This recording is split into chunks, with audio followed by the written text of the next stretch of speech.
sabi niya ay, bakit? Babae lang ba ang may karapatang maging ma-arty? Congratulations, Mang Rudy! Salamat! O ikaw naman, umi-statement na si Mang Rudy. Umi-statement ka na rin. Lalaking maarte, malamang binabae. Para sa akin naman, sagot ko doon, hindi. Hindi yun. Lalo pa, yung accelerate kanina, yung kambal. Kung ang trabaho mo, it concerns, di ba, your look. Di ba, yung posture mo, yung appearance mo, talagang aayos ka, ma'am. Puhunan mo yan eh. Di ba? Ang masaklap niyan, kung ang trabaho mo, halimbawa, barker, wala naman po sa pang-ano, no? Barker ka ng jeep, taga-foundation ka sa terminal.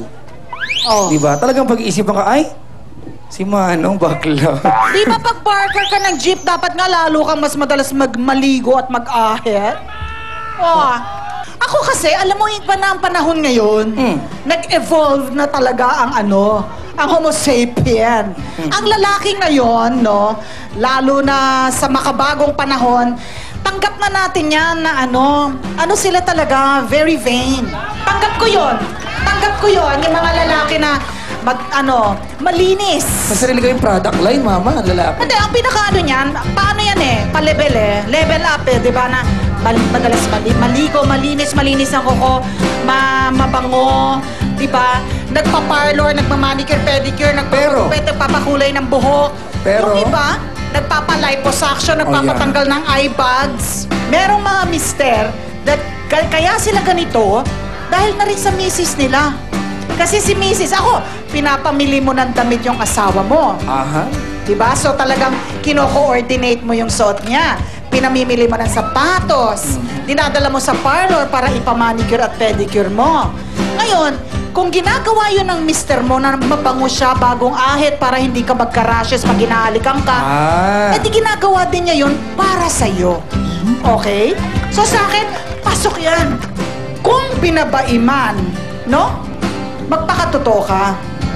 Diba? Huwag ka naman linlang ng babae na kunwari lalaki ka. Diba? Pero nanghihirap ng makeup no? Huwag ka naman linlang na magpakatotoo ka. Ngayon, kung binabai ka, aweno ngayon. Tama. Aweno ngayon.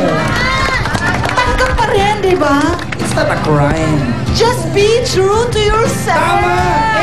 Ano kung ano kami? Kung vain kami. Akala ko Vain, naman mama. Okay, sa mga tao mga here, there, and everywhere, tutok lang po sa trio panalo ng GMA 7 mula at Starbucks hanggang Family Feud at Kitchen Superstars. Ako po ang inyong mamahalin.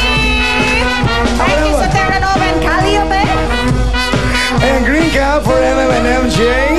Maraming salamat sa inyo for Love Tobacco Best Sundance Flawless.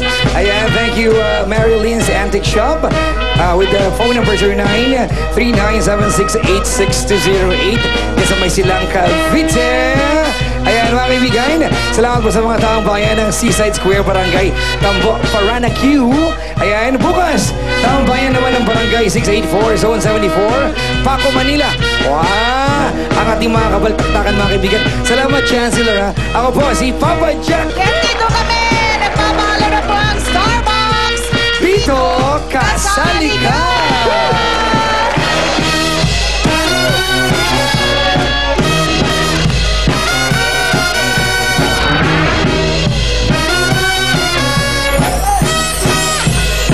Na-enjoy mo ang Mobile Chika